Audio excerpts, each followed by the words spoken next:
তোমরা যারা আমার একটা কথা মনে করো বাপ, ছেলেদেরকে তোমাদেরকে বলি বাবা, সারা দিন সারা রাত মোবাইলে নারী দেখো, ছবি দেখো, নাচ গান, এক ওয়াক্ত নামাজ যারা পড়ো না, কোনোদিন যারা ফজরের নামাজ পড়ো না, হালাল হারামের কোনো পার্থক্য নাই, কিন্তু কেউ তোমারে ফিরায় না। তোমার মা, তোমার বাবা, তোমার পাড়া, তোমার মহল্লা, তোমার দেশবাসী, কেউ তোমারে নিয়ে একটু ভাবে না, কেউ তোমার একটু ফিরায় না। একটা বার বলে না যে এই বাবা তুই কোন রাস্তায় যাচ্ছিস, কিরে তুই মুসলমানের ঘরে জন্ম নিয়ে এত নষ্ট হয়ে যাচ্ছিস কেন? যাকে কেউ ফিরায় না, কেউ বলে না, কেন বাপ? একটা বার, একটা ছেলে শুধু তুমি আমার কথা ভাইবো যে কেউ তোমারে ডাকে না কেন? 365 দিনে খোদার একটা বছরে কোনোদিন ফজরের নামাজ পড়লা না, অথচ কেউ তোমার একটু বলেও না কিরে বাবা তুই মুসলমানের ঘরে জন্ম নিয়ে ফজরের নামাজ পড়স না কেন? সারাদিন রাত তুমি মোবাইলের মধ্যে নারী নিয়ে, ছবি নিয়ে পড়ে থাকো, কিন্তু আপন মা বাবা, আত্মীয় স্বজন, পাড়া পড়োশি কেউ তোমারে ফিরাইবার জন্য একটু ডাকেও না, বলেও না। এমন হয়ে গেল কেন তোমার জীবনটা? কেউ তোমারে বাঁচাইতে চায় না কেন? মনে রাখো বাপ, মূল কারণ একটাই, তোমার উপরে আল্লাহর লানত পড়ছে, খোদার লানত, খোদার গজব পড়ছে তোর উপরে। এই জন্য আল্লাহর লানত পড়ে যার উপরে, তার থেকে গোটা সৃষ্টি মুখ ফিরায় নেয়। এটা মুখ ফিরায় নেয়, এটা জরুরি বিষয়, মুখ ফিরিয়ে নেয়। আমার মার বয়স এই মাত্র বললাম, আমার মা আমি বললাম কিছুই বুঝে না, কিন্তু সেই মা আমার এখনো মনে আছে। একটা আশ্চর্য বিষয় হলো 75 বছরের কম হবে না মার বয়স, মা আমার এখনো আমারে বলে, আমারে দেখলে বলে বা আমগরে বলে, আমার 44 বছর বয়স, আমার 4টা সন্তান আছে, আমি আজকে 21 বছরের চাইতে বেশি ওয়াজ মাহফিলে যাই, আলহামদুলিল্লাহ আল্লাহর দয়া। কিন্তু কসম আল্লাহ, মা এখনো আমারে বলে ফুত নামাজ পড়ছো না, নামাজ পড়ছো নি, আমারে সব সময় বলে মা ফুত চাইও, মানুষের কত আনে মাহফিলে যাও, মানুষের লোকে চাইও টাকা পয়সা লইয়া, ঝামেলা করো না। কতবার যে কইছে কথা এটা মা আমারে, আমার জীবনে। কিরে বেটা, আমার 75 বছরের মা তো, আমি 44 বছরের ছেলে, আমি আমারে আজও ডাকে, তোরে কেন ডাকে না? তোর উপরে কোন খোদার লানত পড়ছে বেটা? এই জন্য তো অব্যাহত ভাবে চোখের সামনে ছেলেটা চরিত্রহীন হয়ে যাচ্ছে, লম্পট হয়ে যাচ্ছে, এক ওয়াক্ত নামাজ পড়ে না, কেউ তারে ডাকে না। আহা, কেন এমন হয়ে গেল বাপ? তুমি এত বড় বঞ্চিত হইলা কেন? বলো ভাইয়া, তুমি মনে করছো তুমি সুখের সাগরে হাবুডুবু খাচ্ছ? না ভাইয়া, তুমি তো ধ্বংসের সাগরে হাবুডুবু খাচ্ছ। তুমি তো ভাবছো তুমি বড় মজায় আছো, তোমার মাথার উপরে কারো ছায়া নাই, আসলে তো তোমার উপরে খোদার লানত। এই জন্য কেউ তোমারে ফিরাইবার চাচ্ছে না। এই জন্য বিবেক থাকলে আমার এই কথা ভাইব, বিবেক থাকলে, বিবেক থাকলে ভাইব। আমি তো ধমক দিলাম, তোমারে কেউ ধমক দেয় না কেন? কেন ধমক দেয় না? তোমারে কেউ ফেরায় না কেন? হ্যাঁ, এই জন্য দোস্ত দয়া করে এটা ভাবা উচিত, আমরা ইনসাফের সাথে আমাদের এটা ভাবা উচিত। আমরা যদি এটা ভাবি, আমাদের জীবন সুন্দর হবে। যে যেমন তেমনই, প্রতিদিন, প্রতি বছর, প্রতি মাস, প্রতি সপ্তাহ একই রকম, এটা তো মুমিনের পরিচয় না। হাদিসের মধ্যে আছে, আল্লাহর নবী সাল্লাল্লাহু আলাইহি ওয়াসাল্লাম বলছেন, আল কাইয়িসু মান দানা নাফসাহু ওয়া আমিলা লিমা বা'দাল মাউত। নবীজি বলেন, বুদ্ধিমান সে যে নিজের হিসাব করে এবং মৃত্যু পরবর্তীর জন্য আমল করে। অর্থাৎ প্রতিনিয়ত যে নিজের জিন্দেগির হিসাব রাখে, আজ আমার আখিরাতের অর্জন কেমন, আজ আমার দুনিয়ার প্রয়োজন পূরণ হলো কদ্দুর, আজ আমার আখিরাতের জন্য পুঁজি সংগ্রহ হলো কদ্দুর। এই এতটুকু বিবেক, অনুভূতি, বিচার বিশ্লেষণ যার নাই, তো সে বোকা, নির্বোধ, আহাম্মক। কোরআনুল কারীমের মধ্যে আল্লাহ তাআলা বলছেন, ওয়ালতানজুর নাফসুম মা কদ্দামাত লিগাদ। প্রত্যেকটা ঈমানদারকে আল্লাহ তাআলা বলছেন, ঈমানদার তুমি লক্ষ্য করো, হিসাব করো, আজকের দুনিয়া থেকে আগামীকালকের আখিরাতের জন্য তুমি কি পাঠিয়েছো, এটা হিসাব করো।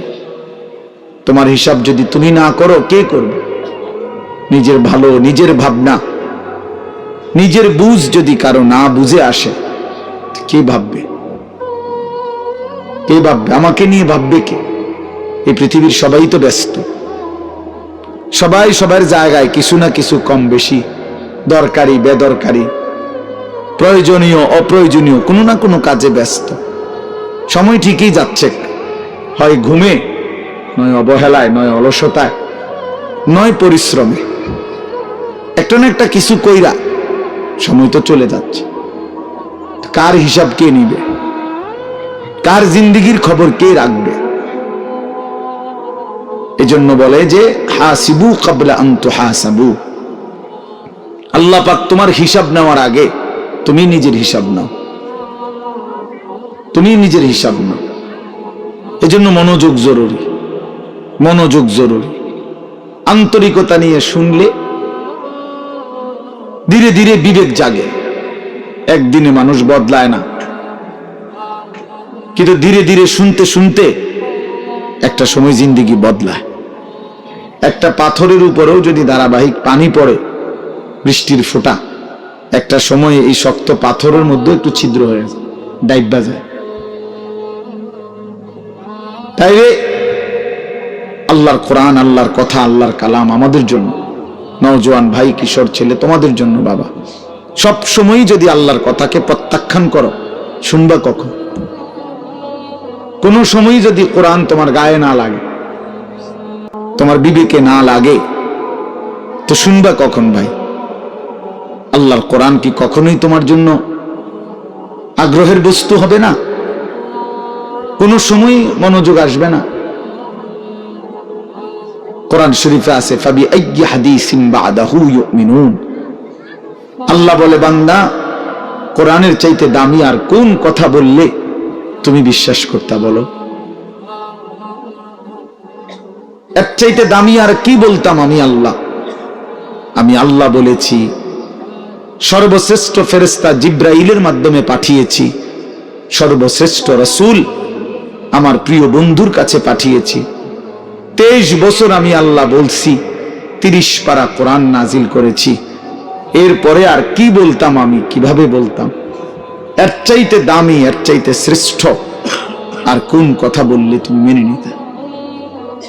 কোরআন শরীফে আল্লাহ জানতে চাইছে আমাদের কাছে। এই জন্য দোস্ত, এই জন্য বাপ, খুব লম্বা বয়ান করার মতো সময় সুযোগ আমার কাছে নাই। আমি প্রথম অনুরোধ করলাম, মনোযোগ থাকা দরকার। আমার বয়ান হোক আর যার বয়ানই হোক, নিজ মহল্লার ইমাম সাহেবের বয়ান হোক আর একেবারে চাঁদের দেশের হুজুর হোক, যে মনোযোগী হয় তার জিন্দেগি বদলায়। মনোযোগী না হলে গাফেল, তো আপনার জন্য কাবা শরীফের ইমাম আনলেই কি?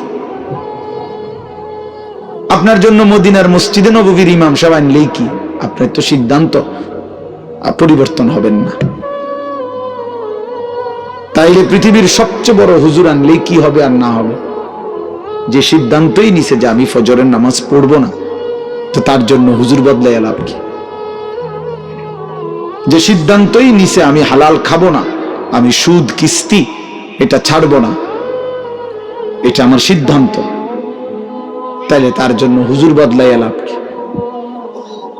বড় থেকে বড় হুজুর এনে লাভ কি ভাইয়া, যদি আমার দিল উল্টানো থাকে? এই যে হাদিসের মধ্যে আছে, আল্লাহ ভাই বুট খায়ও না, বুট খায়ও, মনোযোগ দাও। ছেলেরা, আমি আবারও বলছি ভাইয়া, পরস্পর কথা বলো না। ফালতু অভ্যাস ছাড়তে না পারলে তুমি উঠে যাও, আমার কোনো মানা নেই। আমি কথাই বলবো অল্প একটু। দোস্ত, মনোযোগ না দিলে তুমি বাহিরে ঘোরো, আমার কোনো অসুবিধা নাই। বললাম, আমি ব্যক্তিগতভাবে শ্রোতা গুণী না, এটা আমার কোনো সময়ের মাথা ব্যথা না। ছোট বড় সব মাহফিলে আমি সমান তালে বয়ান করি, এটা আমার আজীবনের অভ্যাস। আলহামদুলিল্লাহ। এই অঞ্চলটা আমার পায়ে হাঁটা অঞ্চল। এখন না আমি আসছি গাড়িতে, কিন্তু আমি তো এগুলো পায়ে হাঁটা হেঁটেই আসছি। তাইলে যখন আমার আরো ছোট ছোট মাহফিল ছিল, তখনও আমি 3-4 ঘন্টা বয়ান করে গেছি। ব্যস্ততার কারণে সময় মিলানো যায় না, এতটুকুই সমস্যা, আর কিছু না। জোহরের পর থেকে বয়ান শুরু হয়েছে, এখনো চলতেছে, আরো বয়ান আছে। হ্যাঁ, মুরাদনগর আবারও বয়ান আছে আমার। এটা এমনি বললাম, অর্থ হলো আল্লাহর জন্য বলতে থাকা। এজন্য দোস্ত, বন্ধু আমার, মনোযোগ দিলে ভালো। জীবনটা সবসময় একরকম খামখেয়ালি, গাফলতি, অবহেলায় অবহেলায় চলে গেল, তো রাত তো আর ফিরবে না, দিন তো আর ফিরবে না, এই সময় আর হবে না। 17ই ফেব্রুয়ারি 2025 আর আসবে না। আগামী বছর 17ই ফেব্রুয়ারি হবে, কিন্তু সেটা হবে 2026। আগামী সপ্তাহে 17 তারিখ সোমবার আসবে, কিন্তু সেটা হবে 23 তারিখ। প্রতি রাত, প্রতি ঘন্টা, প্রতি মিনিট, প্রতি সেকেন্ড একবারই আসে। আমাদের হায়াত একবারই, প্রত্যেক মিনিট একবারই। নবী সাল্লাল্লাহু আলাইহি ওয়াসাল্লাম বলছেন, ইরতাহালাতিদ দুনিয়া মুদবিরা ওয়ারতাহালাতিল আখিরাতু মুকবিলা। নবীজি বলেন, উম্মত শুনো, প্রতি সেকেন্ড, প্রতি মিনিট দুনিয়া তোমার পিছনে যাচ্ছে, প্রতি মিনিট আখিরাত তোমার সামনে আসতেছে। প্রতি ঘন্টা যায় তো আমার দুনিয়া যায়, প্রতি ঘন্টা যায় তো আমি আখিরাতের দিকে 1 ঘন্টা আগায় যাই, কবরের দিকেই 1 ঘন্টা আগায় যাচ্ছি, হাসরের দিকেই আমরা মূলত কি আগায় যাচ্ছি। এজন্য নবীজি বলছেন, অতএব বুদ্ধিমান হলে শোনো উম্মত, ফাকুনু আবনা আল আখিরা ওয়ালা তাকুনু আবনা আদ দুনিয়া। নবীজি বলছেন, অতএব তুমি আখিরাতের সন্তান হও, আখিরাতের পরিচয়ে পরিচিত হও, দুনিয়ার সন্তান হও না। শুধু ডাক্তার, শুধু ইঞ্জিনিয়ার, শুধু আইনজীবী, শুধু ব্যারিস্টার, শুধু পয়সাওয়ালা, শুধু ব্যবসায়ী, শুধু কৃষক, শুধু বিদেশি, শুধু প্রবাসী, এক মুসলমান হিসেবে এতটুকু পরিচয় নিয়েই তুমি যথেষ্ট হও না। এক মুসলমানের পরিচয় এতটুকুই না, বরং তোমার পরিচয় যেন হয় আখিরাতের পরিচয়। লোকটা নামাজি, লোকটা রোজাদার, লোকটা চরিত্রবান, লোকটা দিনদার, লোকটা ফরহেজগার, লোকটা আল্লাহওয়ালা, লোকটা আখিরাতের ফিকির করে, মসজিদকে ভালোবাসে, মাদ্রাসাকে ভালোবাসে, ওলামায়ে কেরামকে ভালোবাসে, নামাজকে ভালোবাসে, আল্লাহর ঘরকে ভালোবাসে, কোরআনকে ভালোবাসে। এমন পরিচয় পরিচিত হও, এমন পরিচয় নিজের জীবনে লাগাও। নবীজি বলছেন, শুধু দুনিয়ার পরিচয়, অনেক বড় পয়সাওয়ালা, অনেক বড় টাকাওয়ালা, অনেক বড় ক্ষমতার অধিকারী, দোস্ত ক্ষমতা বেশি বা কম উভয় অবস্থাতেই কবরে চলে যাবে, হাসলেও মরে যাবে, কাঁদলেও মরে যাবে। তাফসিরে মাআরিফুল কোরআনে আমরা পড়ছি, মুফতি শফি রহমতুল্লাহ আলাইহি বলছে, দুনিয়াবাসী, দুনিয়া নিয়া কারাকারি করো না, কারণ সর্বোচ্চ চেষ্টা করে দুনিয়া যদি জিতেও যাও তাইলেও মরে যাবা, যদি হেরেও যাও তাইলেও মরে যাও। পৃথিবীর সর্বশ্রেষ্ঠ ধনী সেও মৃত্যুবরণ করবে, পৃথিবীর সর্বশ্রেষ্ঠ ফকির সেও মৃত্যুবরণ করবে, মরেই যাবে। প্রিয় বন্ধু, তোমরাও আমরাও হাসলেও মরে যাব, কাঁদলেও মরে যাব, সুখে থাকলেও মৃত্যু হবে, দুঃখে থাকলেও মৃত্যু হবে, অট্টালিকায় থাকলেও মরণ, কুড়ে ঘরে থাকলেও মরণ।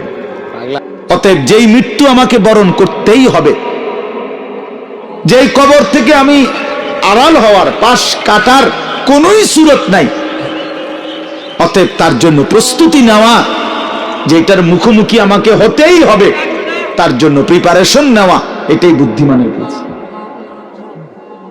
আমার যেহেতু ডায়াবেটিস হয়েই গেছে, এখন আমার এই অবস্থায় শরীর স্বাভাবিক থাকবে কেমনে, এইটা নিয়েই ফিকির করা উচিত। আমার যেহেতু গ্যাস্ট্রিক হয়েই গেছে, আমার যেহেতু এই রোগ হয়েই গেছে, এখন বিবেকবান বুদ্ধিমান উচিত যে এই অবস্থায় আমি সুস্থ থাকবো কিভাবে। ঠিক মনে করেন এরকম, আমাকে যেহেতু কবরে যেতেই হবে, আমাকে যেহেতু মরতেই হবে, অতএব এখানে উচিত বিবেক দিয়ে যে অতএব আমাকে কবরে ভালো থাকবো কিভাবে তার ফিকির।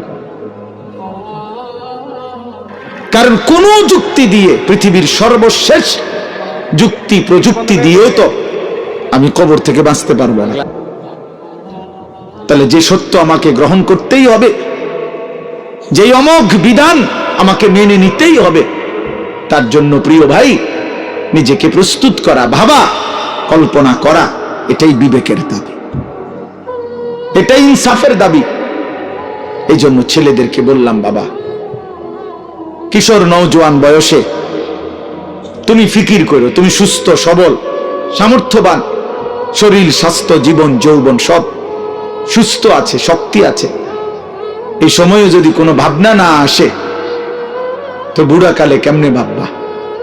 বয়সকালে তো ভাবনার সময় না। কোরআন শরীফে স্পষ্ট আছে, অমিনকুম মান ইউরাদ্দু ইলা আরদালিল উমর লিকাই লা ইয়ালামা মিন বাদি ইলমিন শাইআ। আল্লাহ বলেন, মানুষকে আমি পর্যায়ক্রমে ধীরে ধীরে অনেক মানুষকে আমি এরকম নিষ্কর্মা বৃদ্ধ বানিয়ে দেই যে ফলে সে যে জিনিসগুলো ইতিপূর্বে জানতো একটা পর্যায়ে সে আর কিছুই জানে না, এখন আর কিছুই বলে না, কিছুই বুঝবে না। এই চাচা এখন আর কিছুই বুঝবে না, জিজ্ঞাসা করে দেখো,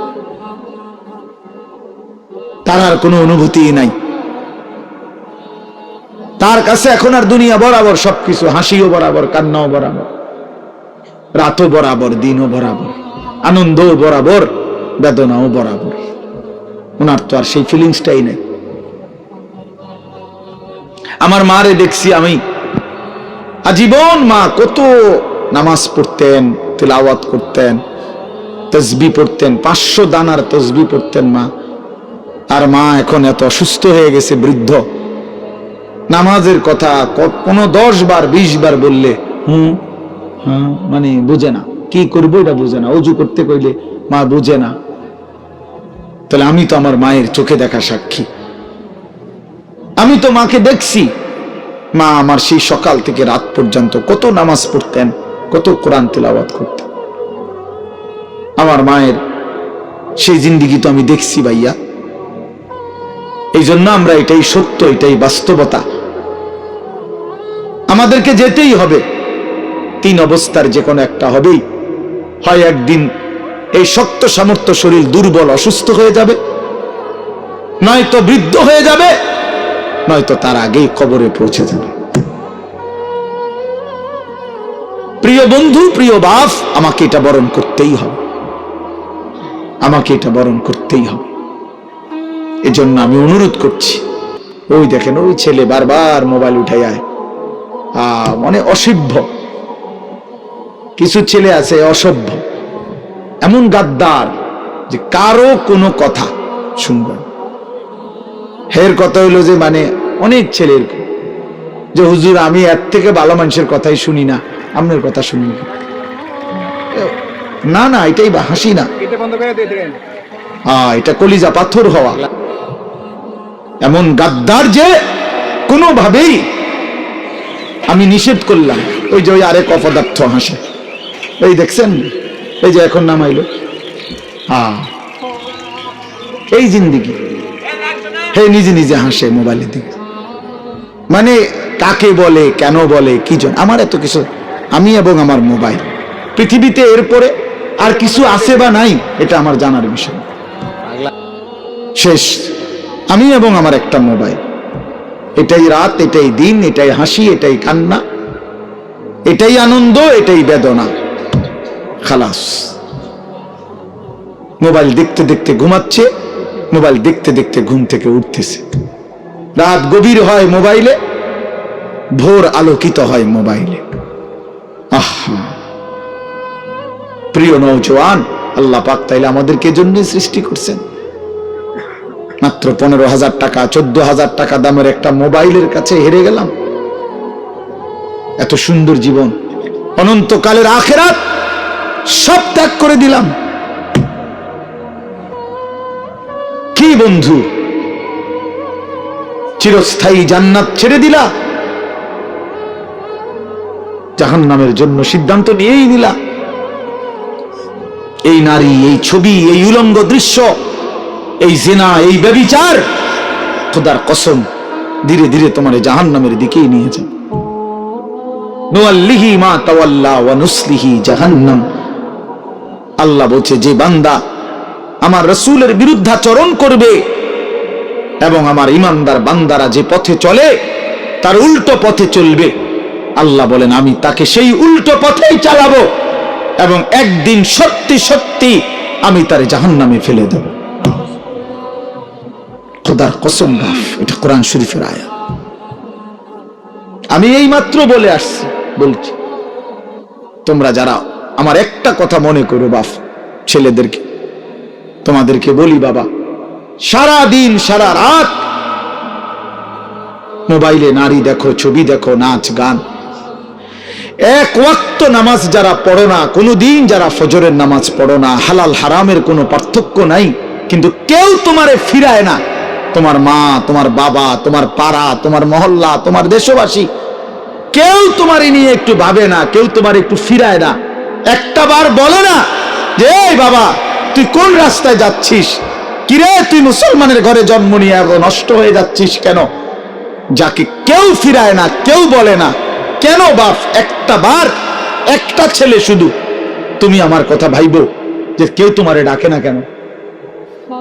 365 দিনে খোদার একটা বছরে কোনোদিন ফজরের নামাজ পড়লা না, অথচ কেউ তোমার একটু বলেও না কিরে বাবা তুই মুসলমানের ঘরে জন্ম নিয়ে ফজরের নামাজ পড়স না কেন?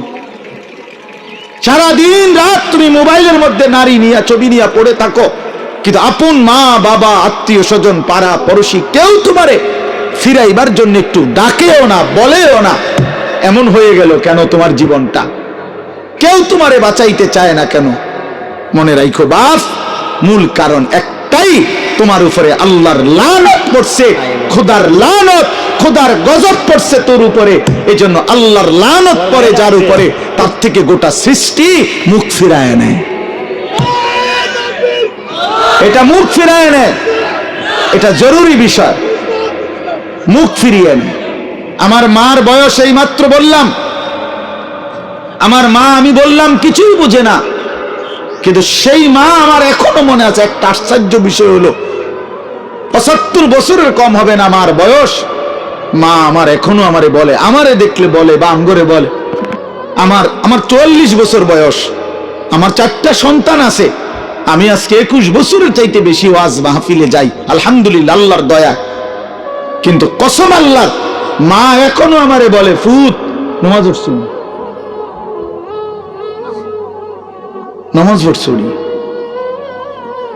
আমারে সব সময় বলে, মা ফুত চাইও মানুষের কত আনে মাহফিলে যাও, মানুষের লোকে চাইও টাকা পয়সা লইয়া, ঝামেলা করো না।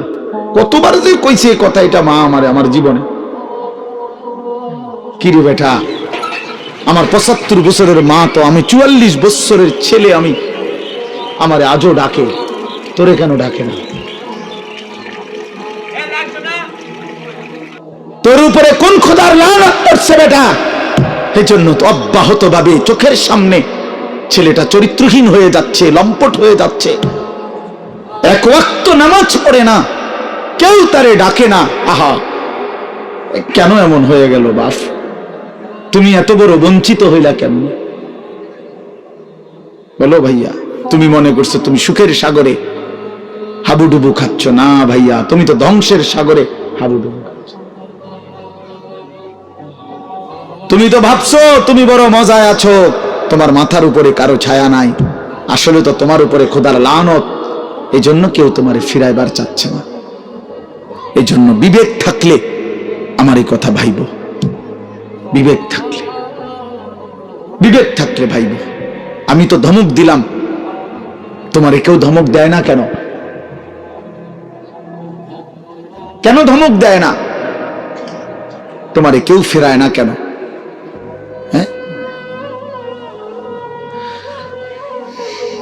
এজন্য দোস্ত দয়া করে এটা ভাবা উচিত, আমরা ইনসাফের সাথে আমাদের এটা ভাবা উচিত। আমরা যদি এটা ভাবি আমাদের জীবন সুন্দর হবে। এই কথাটাই আমি শুরু করছিলাম।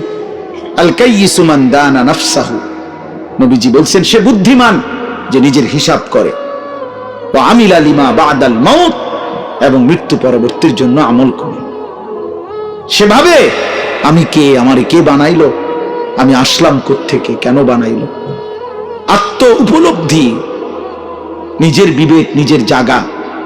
আসলে আমি কে, আমি মানুষ না জানোয়ার, এতটুকু বুঝ বুদ্ধি আকল দিমাগ যদি দোস্ত আমার না থাকে, তা আমি মানুষ হলাম কিভাবে, মুসলমান হলাম কিভাবে?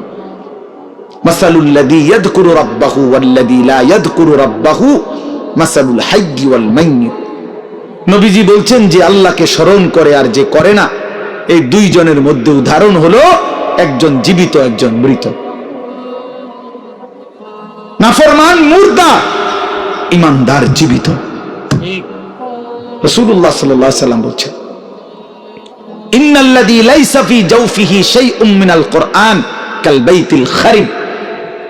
প্রিয় বন্ধু শোনো, নবীজি সাল্লাল্লাহু আলাইহি ওয়াসাল্লাম বলছেন যে এই কলিজার ভিতরে আল্লাহর কোরআন নাই, কোরআন কিছু পরিমাণ কোরআন শরীফও নাই, 10টা সূরাও শুদ্ধ পড়তে জানে না, 10টা সূরাও মুখস্থ পারে না, আল্লাহর কালামের কিচ্ছুই জানে না, আল্লাহ রাসূল সাল্লাল্লাহু আলাইহি ওয়াসাল্লাম বলছে ওই নাফরমানের দিল হলো কাল বাইতিল খারিব, সারা বাড়ি, আলগা বাড়ি, যে বাড়িতে আগে থাকতো এখন থাকে না, নতুন ঘরে উঠে গেছে, ওই ঘরের এখন কোনা ভাঙ্গা গেছে, এই ঘরের এখন দুয়ার ভাঙ্গা গেছে, টিন সাল ফইরা গেছে, এখন সারা বাড়িটা আলগা বাড়ি, বৈরান ঘর, সেই ঘরে এখন কুত্তা থাকে, সেই ঘরে এখন বিড়াল থাকে, সেই ঘরে এখন সাপ বিচ্ছু থাকে, মানুষ থাকে না। খোদার কসম নবীজি বলছে যে কলিজার ভিতরে আল্লাহর কোরআন নাই, ওই কলিজার ভিতরে মানুষ থাকে না, কুত্তা থাকে, কুত্তা, ওই কুত্তা থাকে, কুত্তা, কুত্তা থাকে ওই কলিজার ভিতরে, সাপ থাকে, বিচ্ছু থাকে, ওটাতে বিড়াল থাকে, ইন্দুর থাকে, কেচ্ছা থাকে, মানুষ থাকে না। ওই কলিজার ভিতরে মানুষ থাকে না, বুঝছো ভাইয়া? কাজে তোমাদের যাদের জবানে আল্লাহর কোরআন নাই, তোমাদের যাদের দিলে মাওলার কোরআন নাই, তো তোমার এই ভিতরটা জন্তু জানোয়ারের ঘর, কুকুর বিড়ালের ঘর। আচ্ছা আরো শোনো মিয়া, কোরআন শরীফে সূরা আরাফের মধ্যে আছে কোরআনের আয়াত, ওয়াত্তাবা হাওয়াহু ফামাসালুহু কামাসালিল কালব। সরাসরি কোরআনের আয়াত, সরাসরি কোরআন শরীফের আয়াত। আল্লাহ তাআলা বলছেন যে মনের ইচ্ছা মতো চলে, মনের চাহিদার অনুসরণ করে, আমার মনে যা চায়। কেন নামাজ পড়ো না? তোমার মন চাইছে দেখে। আর কি কারণ? তোমার মন চাইছে তুমি পড়ো না। কেন সারাদিন নারী দেখো, ছবি দেখো? তোমার মন চাইছে, এই তো না, আর কি তো কিছু না। কেন পেশাব করে, পায়খানা করে, ঢিলা কুলুক, টয়লেট পেপার, পাক নাফাকের কোনো পার্থক্য বুঝো না? কেন? কারণ তোমার মন চাইছে, মন চাইছে। রাতের বাইজা গেছে 3টা, তুমি ঘুমাও না। দিনের বাইজা গেছে 10টা, তুমি ঘুম থেকে ওঠো না। কারণ তোমার ইচ্ছা, তোমার মনে যা চাইছে তা। আল্লাহর কসম বাপ, আমার কথায় রাগ করো না। আল্লাহ তাআলা কোরআনে বলছে এরকম মনের ইচ্ছার যে অনুসরণ করে, মনের যা চায় তাই করে, আল্লাহ বলছে তার উদাহরণ হলো কামাসালিল কালব, কুত্তার মতো, কুত্তার মতো, কুত্তার মতো, কুত্তার মতো, কুত্তার মতো। এই নামাজি বেনামাজি বেহায়া, মনে রাখিস তোর জিন্দেগি কুত্তার জিন্দেগি। তোদের যাদের কপালে সেজদা নাই, তোমাদের জীবন কুত্তার জীবন, মনে রাখো। জীবন এটা কামাসালিল কালব। কই হারুন, কই কও কামাসালিল কালব, কালবর তো কি কও বলো? এরা তো সব আমার ছাত্র, হারুন, এই যে রবি, বলো। কামাসালিল কালব, কুকুরের মতো আল্লাহ বলছে কোরআন। এত কোনো ব্যাখ্যার কিছু নাই যে এক হুজুর কইছে এটা, আরেক হুজুর কইছে এটা, এরকম কথা বোঝেন না। এমনি এটা ব্যাখ্যার কিছু আছে এখানে? এটা তো স্বাভাবিক বাংলা, সোজা বাংলা। কামাসালিল কাল, কুকুরের মতো। ওই জিন্দিগি কুত্তার জিন্দিগি, যে জিন্দিগি নাফরমানের জিন্দিগি, নাফরমানের জীবন। এজন্য দোস্ত রহম করো নিজের উপরে। আমার চিৎকার চেঁচামেচির একটাই মাকসাদ, সারাটা বছর আমি চিল্লাই, এই এক কথার ফেরি করি, তুমি তোমারে কদর করো। আমার বাবা, আপনাদেরকে বলি, বাবারা যারা বয়স্ক আছেন, আপনি ইনসাফের সাথে বলেন, আপনি মুসলমান, 60 বছর ধরে আপনি মুসলমান, আপনি এখনো বিড়ি সিগারেট খান, আপনি ফিরবেন কখন? বলেন বাবা, 60 বছর ধরে এখনো আপনি চা দোকানে টেলিভিশনে নাচ গান না দেখলে আপনার রাতের ঘুম হয় না। আস্তাগফিরুল্লাহ, এত বছরেও আপনার নাফরমানি ছাড়ার সময় হয় নাই?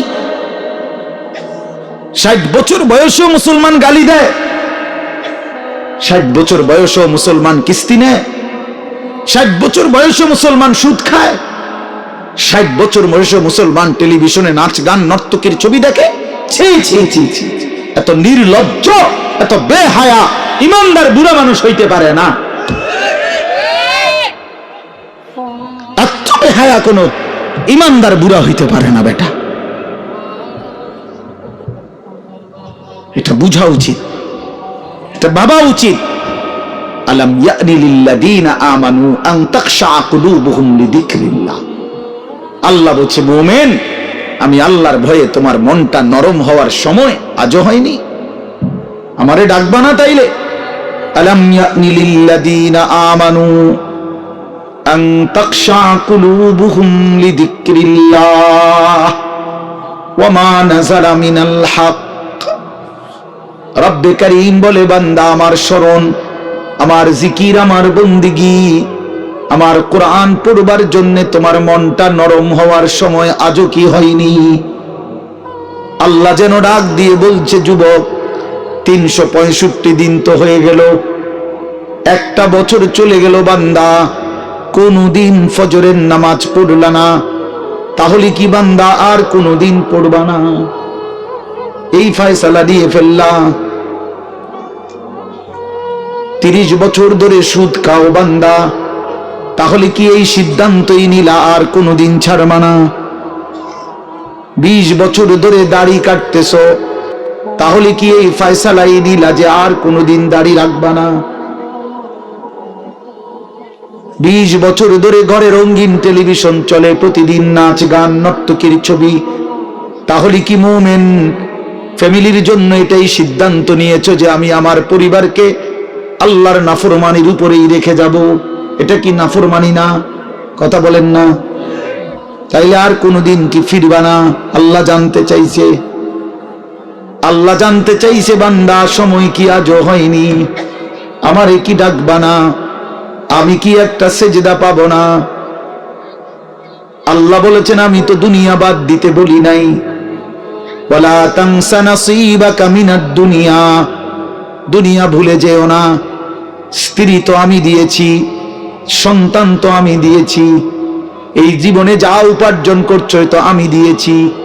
ওয়া ফিস সামাই রিজকুকুম ওয়া মা তুআদুন। আল্লাহ বলেন, আসমানে তোমাদের রিজিক, জমিনে না। কোথায়? ওয়া ফিস সামাই রিজকুকুম, তোমাদের রিজিক আসমানে। মা উরিদু মিনহুম মির রিজকিন ওয়া মা উরিদু আন ইউতঈমুন। আল্লাহ বলে, বান্দা, আমি তোমাদের কারো কাছ থেকে কোনো রিজিক চাই না, তোমরা কেউ আমাকে খাওয়াইতে হবে আমি এটাও চাই না। ইন্নাল্লাহা হুয়ার রাজ্জাকু যুল কুওয়াতিল মাতিন।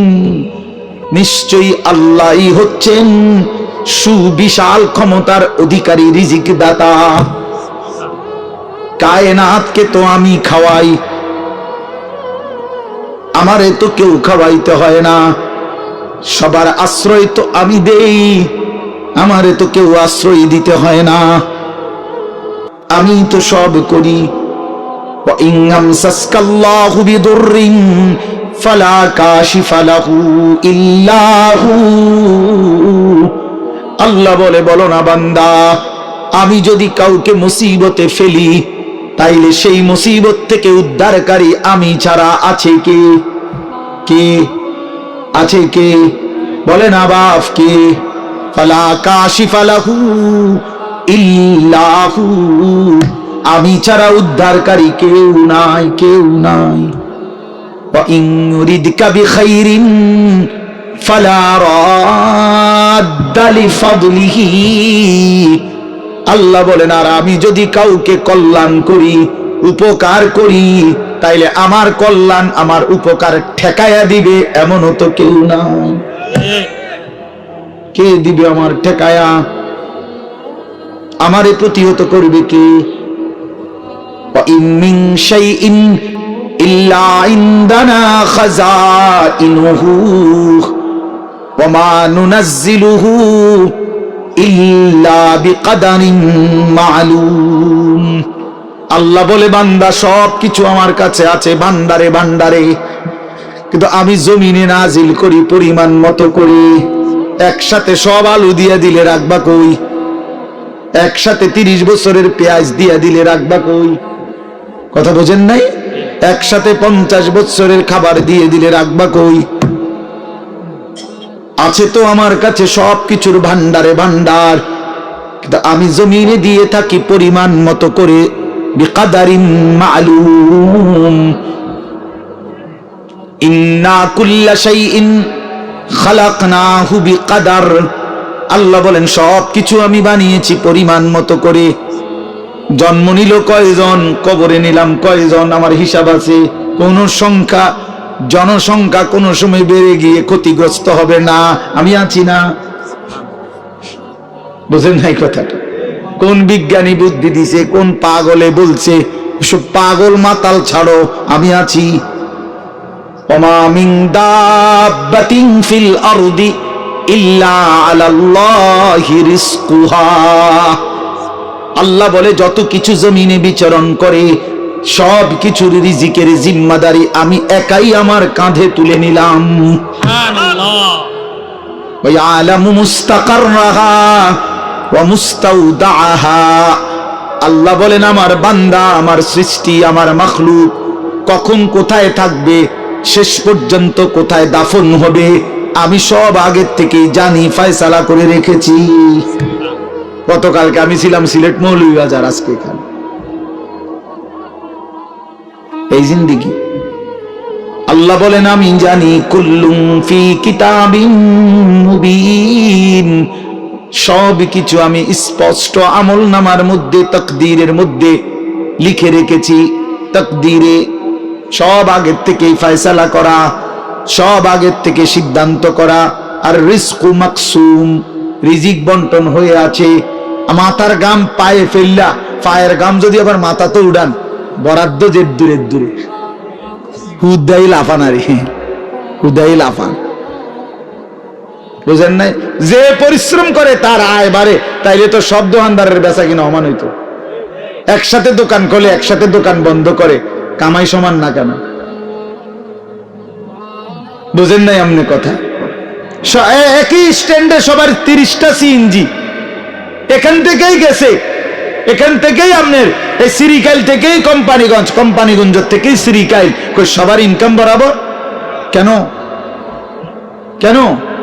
শুধু পরিশ্রম করিলেই অর্থ আসে? না না না, আসমানের ফয়সালাতে অর্থ আসে, রবের ফয়সালা। ইন্না রাব্বি ইয়াবসুতুর রিজকা লিমান ইয়াশাউ ওয়া ইয়াকদির। আল্লাহ বলেন, আমি যাকে মন চায় তাকে বেশি দেই, যাকে মন চায় তাকে কম দেই। না আমার ফয়সালা, তোমার কি? কমটাও আমার, বেশিটাও আমার, তুমি কি? আল্লাহ তারে বেশি দিলেন কেন, তো তোমারে কম দিলাম কেন? তোমারে যে কম দিলাম এটাই কেন দিলাম, তুমি এটা কও। তোমার কি যোগ্যতা? কোনটা তোমার? আসমান তোমার না জমিন তোমার? শরীর তোমার না দেহ তোমার? বুদ্ধি তোমার না চোখ তোমার না হাত তোমার? তোমার কি তা? কথা বলেন না কেন?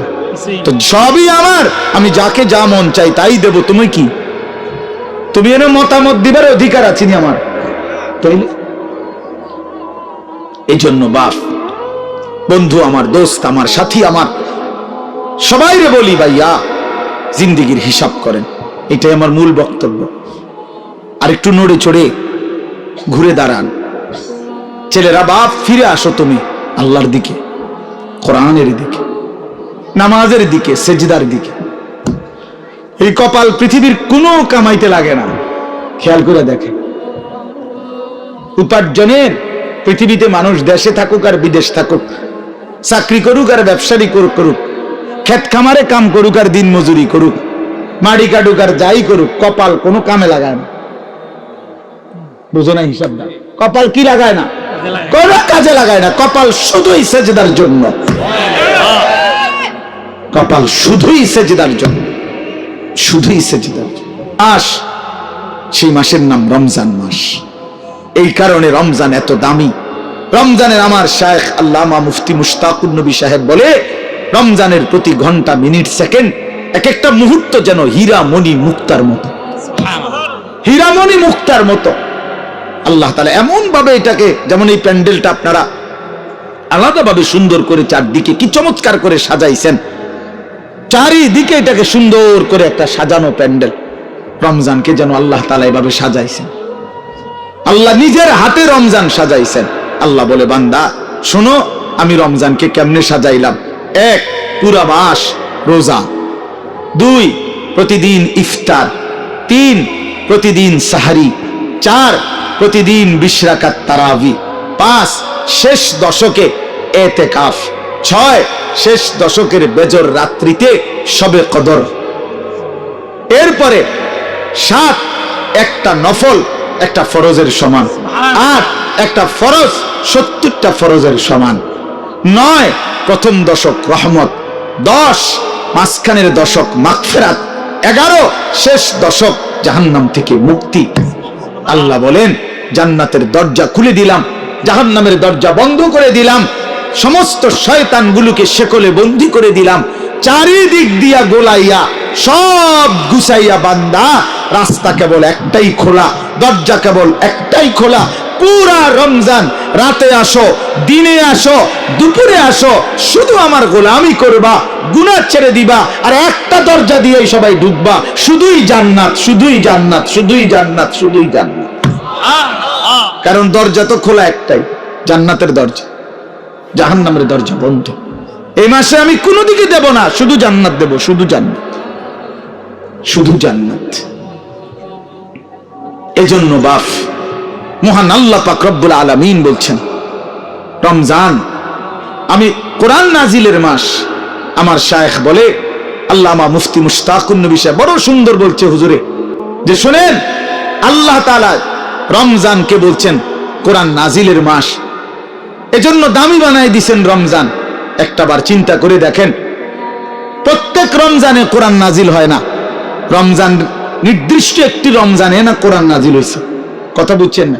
কিন্তু ওই এক মাসে কোরআন নাজিল হয়েছে দেখা আল্লাহর এই জমিনে যতবার এই মাস ঘুরে ঘুরে আসতেছে 1450 বছর ধরে, প্রত্যেকবারই এই মাস দামি হয়ে যাচ্ছে। একটি রাতে শবে কদর কোরআন নাজিল হয়েছে, ফলে যতবার এই রাতটা ঘুরে ঘুরে আসে, প্রত্যেক বছরই এই রাত দামি হয়ে যাচ্ছে।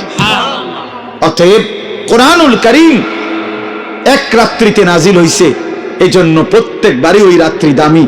একটি মাসে নাজিল হইছে, এজন্য প্রত্যেক বছর ওই মাসটা দামি।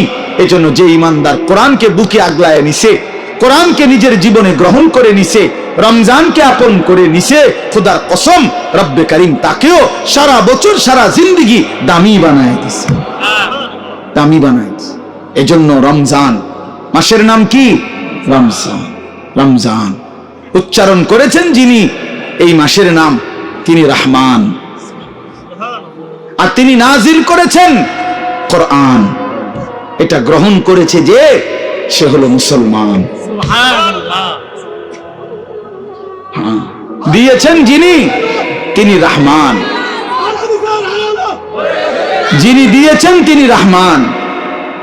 মাসের নাম রমজান, নাজিল করলেন কোরআন, গ্রহণ করলো মুসলমান। ফামান শাহিদা মিনকুমুশ শাহরা ফালিয়াসুমহু। আল্লাহ বলছেন, হুদাল লিন-নাসি ওয়া বাইয়িনাতিন মিনাল হুদা ওয়াল ফুরকান।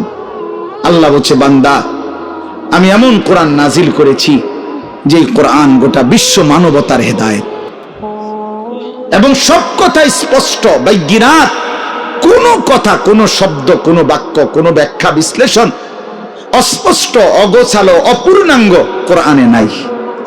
সব স্পষ্ট, রাত দিন 24 ঘন্টা। ওয়াল ফুরকান, এবং কোরআনই হচ্ছে, এই শেষ কথাটা মনোযোগ দিয়ে শুনো ভাইয়া, আল্লাহ তাআলা বলছে কোরআন হচ্ছে ফুরকান, সত্য মিথ্যা, ন্যায় অন্যায়, উচিত অনুচিত, হালাল হারাম, জায়েজ না জায়েজ, করণীয় বর্জনীয়র মধ্যে পার্থক্যকারী আল্লাহর কোরআন। এজন্য ভাইয়া, বাপ বিশ্বাস করেন, ছেলেরা বাপ তোমাদেরকে বলি ভাইয়া, আল্লাহর কোরআনের জ্ঞান যার নাই, কোরআন যার বুকে নাই, কোরআন যার হাতে নাই, কোরআন যার জবানে নাই, কোরআন যার জিন্দেগিতে নাই, কোরআন যে গ্রহণ করে নাই, আল্লাহর কসম, রব্বে কাবার কসম, সে হালাল হারাম, বৈধ অবৈধ, ন্যায় অন্যায় সে বুঝতে পারে নাই, খুঁজে পায় নাই, তালাশ করে পায় নাই। এজন্য কোরআন বিহীন কোনো মানুষ সভ্য হইতে পারে না। কোরআন বিহীন কোনো মানুষ বাংলা বই ন্যায় অন্যায় শিখায় না, অঙ্ক বই ন্যায় অন্যায় শিখায় না, ইংরেজি বই ন্যায় অন্যায় শিখায় না, পদার্থবিজ্ঞান জীববিজ্ঞান ন্যায় অন্যায় শিখায় না, রসায়ন বিজ্ঞান ন্যায় অন্যায় শিখায় না, উচ্চতর গণিত ন্যায় অন্যায় শিখায় না, ডাক্তারি বই ন্যায় অন্যায় শিখায় না, আইনের বই ন্যায় অন্যায় শিখায় না। শুধু আল্লাহর কোরআন ন্যায় এবং অন্যায়, হালাল এবং হারাম, উচিত এবং অনুচিত, বৈধ এবং অবৈধ এটা শিখায়। অতএব কোরআন বঞ্চিত তো সে হালাল হারাম থেকেই বঞ্চিত।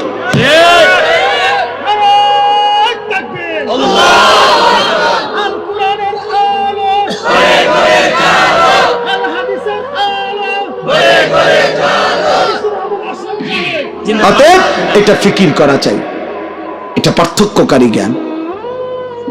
এজন্য আপনাদের সবার কাছে অনুরোধ, নিজের ছেলেকে, নিজের মেয়েকে আল্লাহর কোরআন থেকে বঞ্চিত করবেন না। বাচ্চাটাকে দিন শিখান, আল্লাহর কোরআন শিখান। জীবনের সবচেয়ে বড় সম্পদ দিয়ে গেলেন। কোরআন আজীবন মানুষকে দামি বানায়, কোরআন জান্নাতেও দামি বানাবে। সর্বশেষ কথা হলো, ফামান শাহিদা মিনকুমুশ শাহরা ফালিয়াসুমহু। আল্লাহ বলছে, অতএব এত বড় ফজিলতপূর্ণ রমজান মাস যদি তোমার জন্য মিলে, আল্লাহ নিজে কি মজা করে আল্লাহ বলছে, বান্দা যদি রমজান পর্যন্ত তুমি পৌঁছো, তোমার জীবনে যদি রমজান মিলে, তুমি যদি হায়াত পাও, তো আমি আল্লাহ বলতেছি তুমি রোজা রাখো, তুমি রোজা আমার হুকুম মাইনো, তুমি গুনাহ ছেড়ে দিও, তুমি আমার বন্দিগি একটা মাস কইরো। যদি বলি আল্লাহ 1 মাস আপনার হুকুম মানবো, ঠিক আছে, গুনাহ ছেড়ে দিব, রোজাগুলো এবং বিধানগুলো মানবো, শরীয়তের হুকুম, আপনি আমারে কি দিবেন? আল্লাহ বলে, লাআল্লাকুম তাত্তাকুন, 1 মাসেই আমি আল্লাহ তোমারে মুত্তাকি বানিয়ে দেব। যদি বলি মুত্তাকি হলে কি হবে? আল্লাহ বলে, জানো না, জান্নাত বানানোই হয়েছে মুত্তাকিদের জন্য। উইদ্দাত লিল মুত্তাকিন, জান্নাত বানানোই হয়েছে মুত্তাকিদের জন্য। অতএব যে মুত্তাকি সেই জান্নাতি, যে জান্নাতি সেই মুত্তাকি। আমার কিশোর, আমার নওজোয়ান, আমার বাপ, আমার ভাই, আমার বন্ধু, আমার পর্দার আড়ালের মা বোন, সবাইকে বলি, হায়াতের কদর করেন, জিন্দেগির কদর করেন। আপনাদের এই একটা মাহফিল খুব সম্ভব, বারবার আমি আসি। ওই কবির ভাই এইসা প্রেশার তার, এই এক মহব্বতের মানুষের কাছে আমি বারবার হেরে যাই, যার কারণে, তার খুব বেশি ভালোবাসার কারণে এই মাহফিলটা কোনো না কোনো ভাবে মিলাইতে হয়। তা আল্লাহর দয়া আজকেও আসা হইছে। আমি সবার কাছে অনুরোধ করছি, আমাদের মাওলানা সানাউল্লাহ বয়ান করবে, আসছে ও, মাশাআল্লাহ, ও অনেক সুন্দর বয়ান করে, মাশাআল্লাহ। তো সে বয়ান করবে, দোয়া করবে। আমি দিল থেকে আপনাদের জন্য দোয়া করি, আল্লাহ তাআলা আপনাদের সবাইকে ঈমান আমলের জিন্দেগি দান করেন। আমার নওজোয়ান ভাই, তোমরা নষ্ট হইও না, চরিত্রহীন হইও না। মোবাইল, নারী, ছবি, এই জেনা, ব্যভিচার, মদ, জুয়ার আড্ডা থেকে ছোট ভাইয়া আল্লাহকে রাজি করো, হালালের উপরে চলো, ইনশাআল্লাহ দেখবা আগামী দিনে তোমরা ইমাম মাহদির পক্ষে লড়তে পারবা, তোমরা দাজ্জালের বিরুদ্ধে লড়তে পারবা, আগামীর ইসলামের পতাকা তোমাদের হাতে উড়বে ইনশাআল্লাহ। কালেমার পতাকা উড়বে ইনশাআল্লাহ। অতএব নওজোয়ান, হাল ছাইরো না, চরিত্রহীন হইও না, আল্লাহকে রাজি করো, সেজদা করো, ইনশাআল্লাহ গোটা দেশ, গোটা মহল্লাবাসী তোমার মহব্বত করবে, রব্বে করিমও তোমাকে আদর করবে। আল্লাহ আমাদের ছেলেদেরকে মাফ করে দেন, কবুল করেন। আজকের এই সুন্দর মাহফিল আল্লাহ বরকত দেন। কেউ উঠাউঠি করেন না, দয়া করে সুন্দর করে বসে এরপরে দোয়া মুনাজাত করে এরপরে যাবেন। আল্লাহ তাআলা সবাইকে তৌফিক দান করেন, কবুল করেন, আমিন। সুবহানাল্লাহ।